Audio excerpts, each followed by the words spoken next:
I was a crazy fan of Sri T.V. Shankar Narayanan.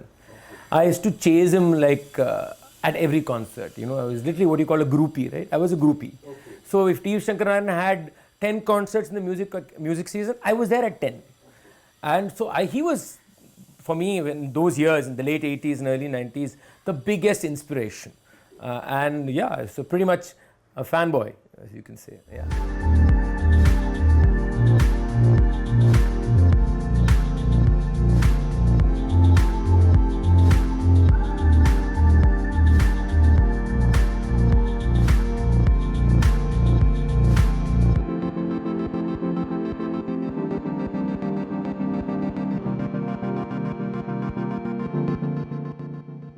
So I sang my first concert when I was 12 years old.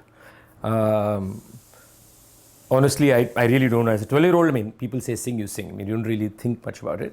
It was at the Music Academy. And Music Academy had, around that time, I think it was a year before or 2 years before that, started something called Spirit of Youth.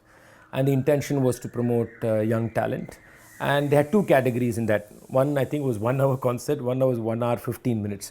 Don't ask me what the difference is in 15 minutes, but that's what it was.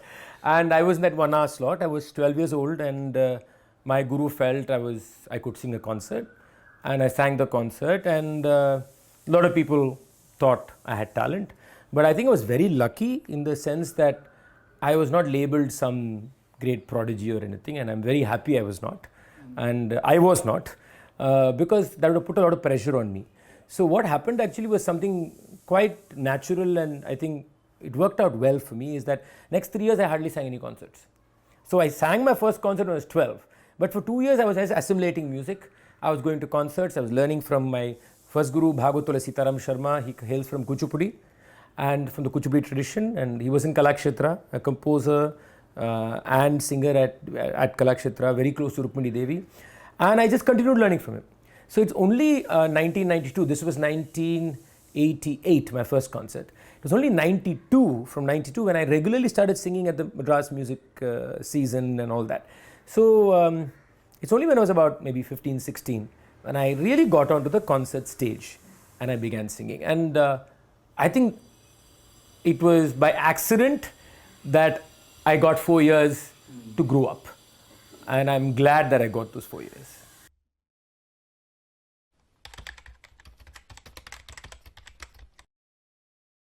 My first ever piece I wrote was, I think it was in the maybe late 80s or late 90s or early 2000, when in the Hindu there was an article written by then the editor Dwaraknath, if I remember his name. So he wrote this whole article about how young musicians nowadays are all going in fancy cars, they're so inaccessible, that in a way they're not, that modernism has taken over and they've become impersonal and all that. And I got very peeved by this judgment made of a whole generation, just because technology has changed, lifestyle has changed. So the first time I ever wrote anything was a response to his article. I never thought I would write. I very honestly put no. My English teacher sometimes is like, now she doesn't, when I started she's like, TM, I never knew you could write. So I don't know. I think it began as responding to things that I saw, and I started writing little articles here and there, and then I just started writing as a habit, and then it grew into what it is today. I'm as surprised as anybody else.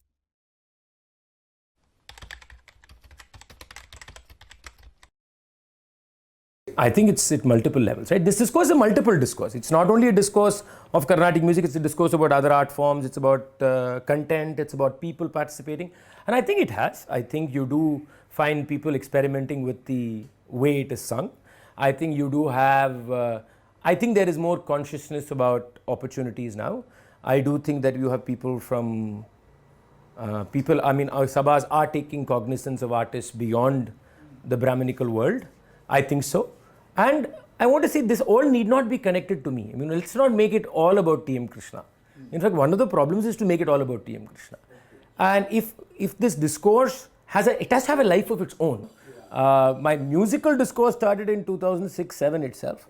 And the other social and political discourses started around 2010. So yeah, it's been many years. See, I think there are multiple things to look at. Musically, I think in terms of how the concert can be sung, how the performance needs to be listened. I think there has been a lot of movement. Yes, I think there's been a lot of discussion on social and political issues that I bring up of the Carnatic world also. Without question, I can tell you that the nature of the discourse has changed. If you had asked me this question, say 5 years ago, I would be more pessimistic. But now, I think that the younger generation is far more engaged with these ideas. I really think that, they don't need to agree with me, but they're engaging with the idea. I think that's what we all look for, that you engage with the idea and you see that there is an issue. Now, you may disagree with my way of dealing with the issue, but if you don't see that there's an issue, if you're going to brush it under the carpet and say, oh, everything is hunky-dory, then there is a problem. And I think that has changed.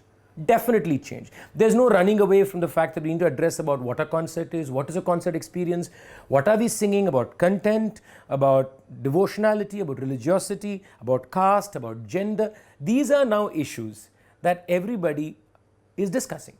Everybody is talking about. And I think there is movement. I think the next generation see how important it is. I've had some fascinating conversations with young musicians on these subjects. Now, especially if a person like me who takes strong positions on things and who says it out, you're going to have people who don't agree but yet listen, who don't agree and therefore refuse to listen. And you're going to have new people who've never heard Carnatic music come and listen to Carnatic music because of me. See, you're going to have different shades, but that's life. So I think it's important to have these multiple views and contestations, and it's okay if you're not liked by some. It's fine. But you rankled a lot of lovers of M.S. Subbulakshmi by saying that if he hadn't appeared and behaved like a Brahmin, the community wouldn't have accepted it. I actually did not say that. I mean, that's not. If there had been a dark skin, I said, would we have worshipped her was my question. Yeah. And I stand by that statement. I'm not going to, and by the way, I've said that very clearly. It's a very complex sociological history. It's her choice, isn't it, ultimately? See, this choice is a very complicated, it's very easily for a person of privilege to talk about choice, like you and me. Yes. When a person is not of privilege, what is choice? Choice is also a compulsion. So let's be very careful when we talk about choice, because we come from a situation where we can say this is choice. Here you're talking a person who made a choice, that I'm not denying, but what were the circumstances of the choice? What was there without the choice? What was there with the choice? So there were multiple compromises happening, and also let's also put this in context of social nature at that period of time in South India, in Tamil Nadu. And we all know what kind of society it was then, how Devadasis were viewed. We know all that. You put all this in context and tell me that M.S. Subbulakshmi's transformation is it's not a complicated story. It's not an emotional story. It is not a story of negotiating a larger fiefdom of upper caste men. Then I think that you're missing the whole story.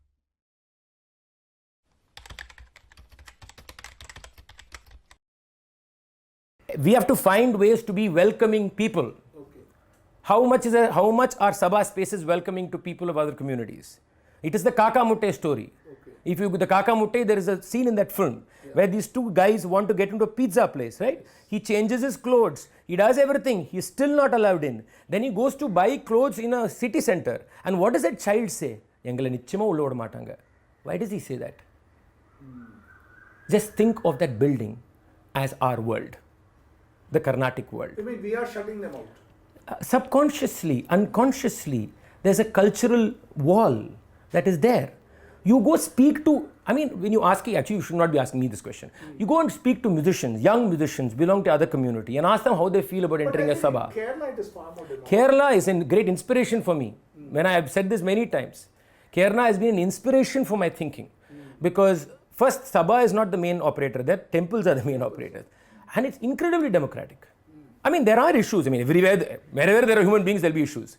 But yes, the access is so much easier. It's so much more open. It's across religions. It's across class groups. So there is something we can learn from that. And we have to find mechanisms by which we don't sit on an ivory tower. There cannot be ivory towers. And I believe very strongly it is a responsibility of the cultural powerful to find ways to do this. Things are changing, but things are changing slowly. But again, let's not be in a hurry. You know, it's not for tomorrow morning for us to have a headline saying, wow, there was one Dalit singer. No, that's in fact a way of opportunism, you know, it's like opportunism. Let's find a way by which gradually things start changing, content so we have to start singing on other things. Our content has to change. This is not just about other people. What are we singing about? What's the content of this music? What are the subjects we are singing about? All this we have to think about. And also, for me, it's not only about Carnatic music, it's also about other art forms. Where are the spaces for those other art forms? How much are those other art forms getting mainstream stages? All these things are equally important in this discourse. This is not for me an evangelical project. For me, it is a project of access, and which means rejection is also part of that project.